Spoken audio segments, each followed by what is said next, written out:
Most people misunderstand what actually breaks a shotgun. After 2 decades of training shooters, fixing guns, and watching platforms fail under stress, one truth stands out. The only shotguns that matter are the ones still running when everything else quits.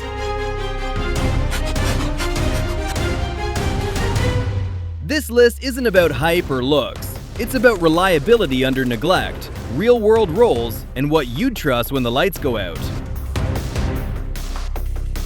Some picks will spark debate, especially number 1. Today, we're counting down 10 modern shotguns every American needs in 2026.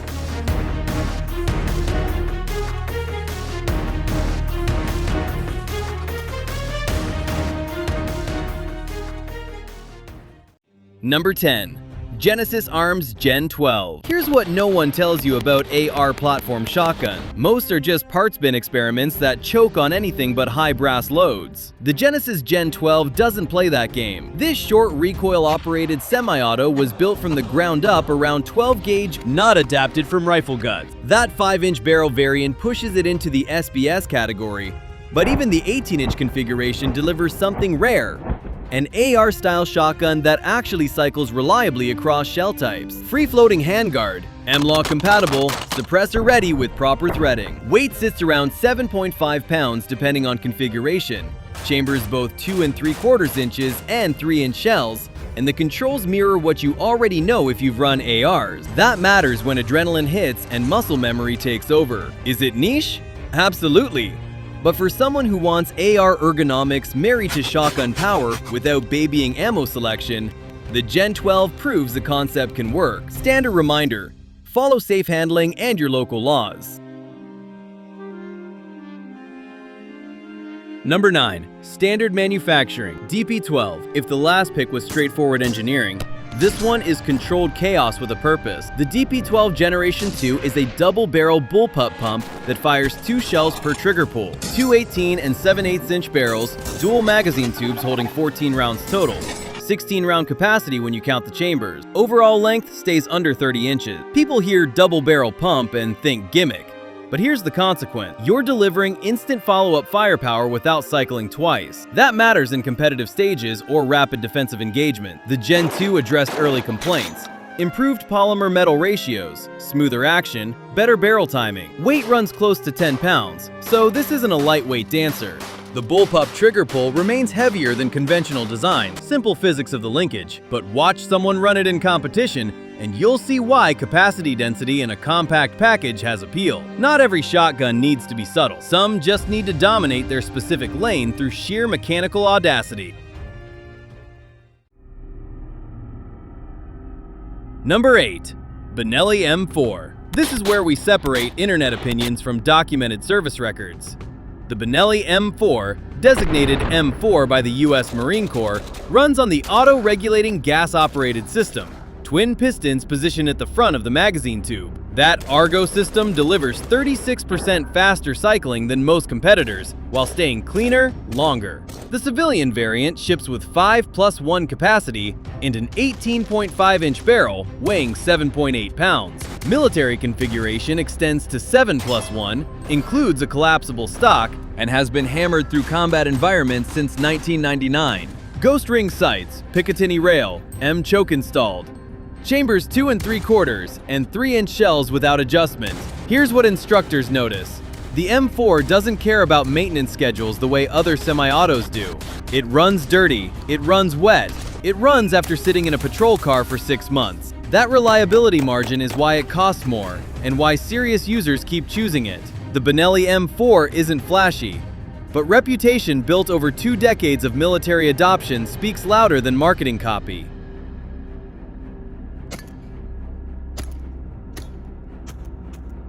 Number 7. Fosttech Origin 12. Where the M4 prioritizes endurance, the Origin 12 chases adaptability through precision engineering. This gas-operated semi-auto features an infinitely adjustable gas system. Not just a 2-position switch, but fine-tunable control that lets you dial in cycling for specific loads. That means light target rounds through magnum shells without swapping parts or fighting the gun. Magazine fed with detachable box magazines, available in 10 and 18.5-inch barrel configurations. The 18.5-inch fluted barrel sheds weight and dissipates heat faster during sustained fire. Weight hovers around 6 pounds depending on trim. AR-style controls, AK-inspired reliability in the operating system. Fosttech blended platforms deliberately. It's restricted to 2 3/4 conch shells, which narrows versatility but keeps the system optimized. The Origin 12 appeals to shooters who understand their ammunition choice ahead of time and want a semi-auto that adapts precisely rather than just tolerating variation. It's technical sophistication over brute simplicity, which means it rewards knowledge but punishes guesswork. Number 6. IWI Tavor TS12. Most bullpup shotguns compromise too much to gain compactness. The IWI Tavor TS12 makes that trade correctly. 3 magazine tubes holding 5 rounds each, rotated manually. 15 + 1 total capacity in a 28-inch overall length with an 18.5-inch barrel. Weight balances at 8 pounds. That rotating magazine system sounds complicated, but in practice, it's deliberate. You choose which tube feeds based on your loaded shell selection. Slugs in tube 1, buckshot in tube 2, birdshot in tube 3. Or load all 15 with one type and rotate when empty instead of reloading. Gas-operated semi-auto uses Benelli and Beretta choke threads, chambers 3-inch shells. Here's the handling truth. Bullpup triggers always run heavier because of linkage distance, and the TS12 is no exception. But that rearward balance keeps muzzle control tight, and for someone operating in confined spaces or vehicle transitions, that 28-inch length with 15 + 1 capacity becomes the entire point. The TS12 isn't trying to be a general-purpose gun. It's solving a specific problem exceptionally well. I dropped one detail earlier that only nerds catch. Comment it if you heard it. Number 5. Beretta 1301 Mod 2. If the TS12 solves with capacity, the 1301 Mod 2 solves with speed. Beretta's blink gas system cycles faster than nearly any tactical semi-auto on the market. Reports claim 36% quicker than competing designs. The Mod 2 updates brought in large controls, improved lifter design for smoother reloads, and a flatter tactical-style trigger. Barrel length sits at 18.5 inches, chambering 3-inch shells with 7 + 1 capacity. Weight drops to 6.7 pounds, making it one of the lightest full-capacity tactical shotguns available. That weight matters over 8-hour shifts or extended courses. Aggressive texturing on the elongated handguard gives purchase even with wet hands. Optics ready with the included rail. Here's the comparison, where the Benelli M4 outlasts neglect through robust construction. The 1301 Mod 2 outperforms through refined engineering focused on speed. It wants to be fed regularly and maintained properly, but reward that care and you'll run faster split times than shooters on heavier platforms. This is the gun for someone who trains consistently and demands performance. Number 4. Utas UTS-15. Traditional shotguns make one decision for you at the start, and you live with it until the tube runs dry.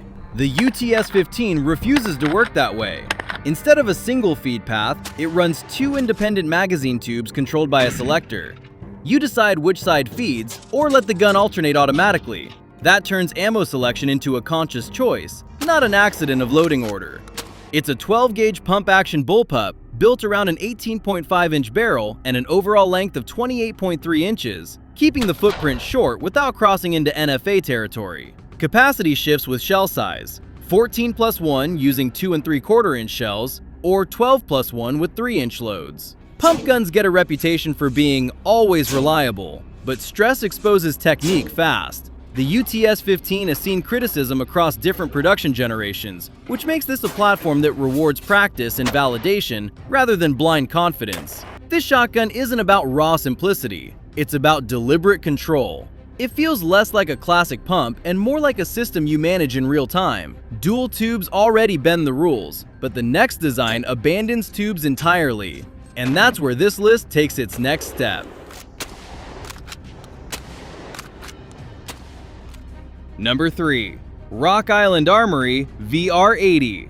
Where the Typhoon F12 demands proof of foreign competence, the VR80 delivers accessible American market performance without pretense. This AR-style, magazine-fed semi-auto features an adjustable gas system, 20-inch barrel, and accepts detachable box magazine. Chambers 2 3/4 inch and 3-inch shells, ships with 5-round magazines. Weight balances around 8.27 pounds across 40 inches overall length. The VR80 operates more like an AK internally. Robust, forgiving, and built for function over finesse. Accuracy with slugs averages around 2 inches at typical defensive distances. It includes multiple chokes, and the AR familiar controls lower the learning curve. Here's what matters for this rank. The VR80 costs significantly less than premium semi-autos while delivering reliability that surprises critics. Not every shooter needs to mortgage rent for a shotgun. Some need proven performance they can afford to train with regularly. The VR80 serves that role without apologizing for not wearing an Italian badge. Value isn't cheap, it's smart allocation of resources. Number 2.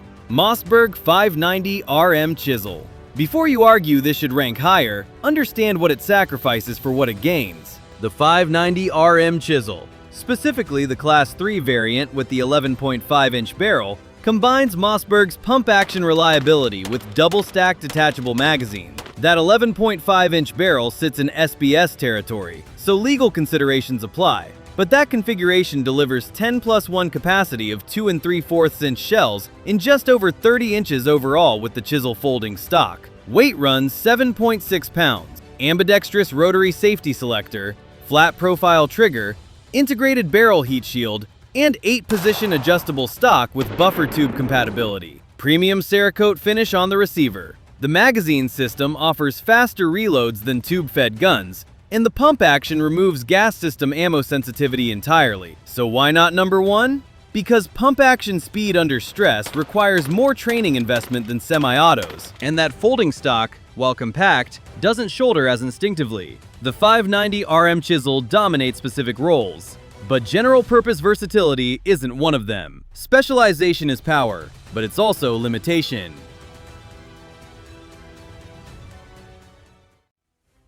Number 1. Kel-Tech KS7 Gen 2. If I could only pick one shotgun in 2026 that balances compactness, capacity, reliability, and shootability, it's this. The Kel-Tech KS7 Gen 2 is a bullpup pump action that measures just 26.1 inches overall with an 18.5-inch barrel. Capacity runs 6+1 for 3-inch shells, 7+1 for 2 3/4 inch. Weight sits at 6.1 pounds. The Gen 2 updates brought a smoother pump action, full-length top Picatinny rail replacing the carry handle, and an integrated 5-slot Picatinny rail underneath the forend. That weight to capacity to length ratio beats everything else here. Jump reliability means no gas system to tune, no battery of laws for semi-autos, just shells and muscle. The bullpup configuration puts recoil into your shoulder, not wrist torque. It's affordable enough that you'll actually train with it instead of safe queening it. The KS7 Gen 2 doesn't win every category, but it wins the only one that matters universally: accessible competence across the widest range of users and contexts. That's why it's number 1. These 10 shotguns represent where modern 12-gauge design stands in 2026, from ultra-compact bullpups to magazine-fed semi-autos to proven military platforms. Each one dominates its specific role, but ranking them forced hard decisions between specialization and versatility, cost and capability, proven endurance versus refined performance. Here's my question for you. If you could only run one of these for the next decade without changing it, which would you trust and why? Not the coolest, not the most expensive, the one you genuinely bet on. And if you caught a variant detail or spec I should clarify, drop the source below. I'll pin corrections that matter. Real expertise admits what it doesn't know,